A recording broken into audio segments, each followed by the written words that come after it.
गैर ब्राह्मण पुजारी बनाने पर हाई कोर्ट का फैसला। तमिलनाडु में ब्राह्मणवाद को मिली न्यायिक सुरक्षा। तमिलनाडु की स्टालिन सरकार ने ब्राह्मणवाद पर सबसे गहरी चोट की थी।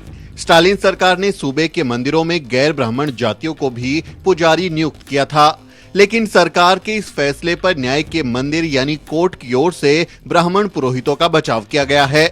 मद्रास हाई कोर्ट ने एक ऐसा फैसला सुनाया है जिसे ब्राह्मणवाद को न्यायिक सुरक्षा के तौर पर देखा जा रहा है। मद्रास हाई कोर्ट ने कहा कि अगम शास्त्र से चल रहे मंदिरों में सरकार पुजारी नियुक्त न करे, क्योंकि अगम शास्त्र के मुताबिक महिला या गैर ब्राह्मण व्यक्ति मंदिरों के गर्भगृह में नहीं जा सकता और न ही विग्रह को छू सकता है। मद्रास हाई कोर्ट ने कहा, Tamil Nadu Hindu religious employees condition of service rules 2020 की धारा 7 और 9 जो पुजारियों की योग्यता, क्वालिफिकेशन और उम्र से जुड़ा है, वो अगम शास्त्र से चलने वाले मंदिरों पर लागू नहीं होगा। मद्रास हाई कोर्ट के चीफ जस्टिस मुनीश्वर नाथ भंडारी और जस्टिस एन माला की बेंच ने यह फैसला सुनाया। कोर्ट ने अगम मंदिरों की पहचान के लिए कमेटी बनाने की बात भी की है, लेकिन मद्रास हाई कोर्ट के इस फैसले के बाद ब्राह्मण पुजारी तो बहुत खुश हैं, लेकिन इस फैसले ने समानता के सिद्धांत पर सवालिया निशान लगा दिया है। हाई कोर्ट के फैसले के बाद सवाल उठ रहे हैं कि आखिर सिर्फ ब्राह्मण जाति के लोगों के लिए पुजारी के पद कैसे आरक्षित किए जा सकते हैं। लोग पूछ रहे हैं कि जब स्टालिन सरकार ने बाकायदा पुजारी बनने का कोर्स करवाया, लोगों को मंत्रोच्चार और पूजा पाठ की ट्रेनिंग दी और बाकायदा परीक्षा पास करवाकर पुजारी बनाया, तो फिर इसमें भला क्या दिक्कत है? कैसे जन्म और जाति के आधार पर गैर ब्राह्मणों के साथ भेदभाव किया जा सकता है?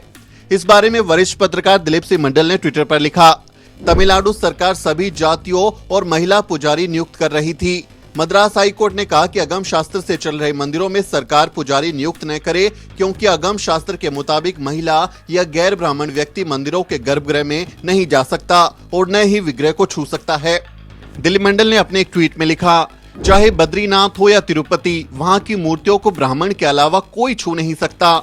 जब इनका श्रृंगार होता है तो पर्दा गिरा दिया जाता है। सिर के घुंघराले बाल न दिखें, इसलिए मुकुट से सिर ढका होता है। इन मूर्तियों तक हर किसी की पहुंच क्यों रोकी गई है? इतना ढककर क्यों रखते हैं? वे अपनी ली हुई अंदर की फोटो ही पब्लिक करते हैं, आपको फोटो भी नहीं लेने देंगे अंदर की। किस बात का इतना डर है? कौन सी बात खुल जाएगी? दिलीप मंडल ने अगले ट्वीट में लिखा, झोपड़ियों में रहने वाले गैर द्रविड़ लोग मूर्ति कला में माहिर हो ही नहीं सकते। जिस कल्चर में मेहनत करने वालों का नीचा स्थान हो, वे मूर्तियां बना नहीं सकते। दिलीप मंडल दरअसल उस ओर इशारा कर रहे हैं कि कैसे महात्मा बुद्ध की मूर्तियों को हिंदू देवी देवताओं की मूर्तियां बताकर उनके नाम पर हिंदू धर्म के कुछ लोग ब्राह्मण पुजारी नियुक्त करते हैं और फिर वहां पूजा पाठ करते हैं। ये इस ओर भी इशारा है कि कैसे बहुजन विरासत को ब्राह्मणवादियों ने हड़प लिया।